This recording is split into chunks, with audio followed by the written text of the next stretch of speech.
ഇന്ന് നമ്മുടെ റംബൂട്ടാൻ മരത്തിന്റെ ചെറിയൊരു വിളവെടുപ്പായിട്ടാണ് നടക്കുന്നത്. നമ്മുടെ റംബൂട്ടാൻ മരത്തിൽ ഈ പ്രാവശ്യം നല്ല രീതിയിൽ തന്നെ കായൊക്കെ ഉണ്ടായിരുന്നു. പക്ഷെ ആ നല്ല ശക്തിയായിട്ടുള്ള മഴ പിടിച്ച സമയത്ത് അതിന്റെ കുറേ കായകളൊക്കെ കൊഴിഞ്ഞു പോയിട്ടാ.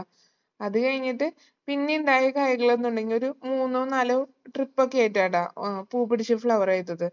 അപ്പോന്ന് പറഞ്ഞു കഴിഞ്ഞാൽ ഇതില് കുറേ കായകളൊക്കെ പഴുത്തിട്ടുണ്ട്, കുറേ കായകളൊക്കെ പഴുപ്പ് കുറവായിരുന്നു. അപ്പൊ നമ്മള് സ്ഥിരം റംബൂട്ടാനൊക്കെ കൊടുക്കാറുള്ള ആൾക്കാര് നമ്മള് വിളിച്ചിട്ട് ഒരു 50 കിലോ റംബൂട്ടാന്റെ ഓർഡർ പറഞ്ഞു കഴിഞ്ഞപ്പോ നമ്മള് ഇതിന്ന് നല്ല പഴുത്തത് നോക്കിയിട്ട് പറിച്ചു കൊടുക്കാന്ന് വിചാരിച്ചുട്ടോ. അപ്പൊ നമ്മൾ ആദ്യം കുറെ റംബുട്ടാനുകളൊക്കെ പറിച്ചു കഴിഞ്ഞിട്ട് സിറ്റ് ഔട്ടിൽ ഇങ്ങനെ കൊണ്ടുവന്ന് ഇട്ട് കഴിഞ്ഞിട്ട് അതിൽ നിന്ന് പഴുത്തതും പച്ചയായിട്ടുള്ളതൊക്കെ തിരിഞ്ഞൊക്കെ മാറ്റി കറക്റ്റ് ആയിട്ട് കഴിഞ്ഞിട്ടാണ് കൊടുക്കുന്നത്. ഇപ്പൊ ഈ ഒരു കൊലയിൽ തന്നെ നോക്കിക്കഴിഞ്ഞാൽ അറിയാം, പഴുത്തതും പച്ചയും ഒക്കെ മിക്സ് ആയിട്ട് നിൽക്കുന്നുണ്ട്. അപ്പൊ നമ്മൾ അതിന്ന് നല്ല പഴുത്തത് മാത്രം സെലക്ട് ചെയ്ത് പറിക്കാട്ടോ. പിന്നെ ഈ പ്രാവശ്യം എന്ന് പറഞ്ഞു കഴിഞ്ഞാൽ നമ്മൾ റംബുട്ടാന് ഇടുന്ന വലയല്ല ഇട്ടിട്ടായിരുന്നത്, മീൻകുളത്തിലൊക്കെ ഉപയോഗിക്കുന്നതാണ്. അത് കാരണം തന്നെ ഒരൊറ്റ വലയായിട്ടാണ് ഇട്ടായിരുന്നത്.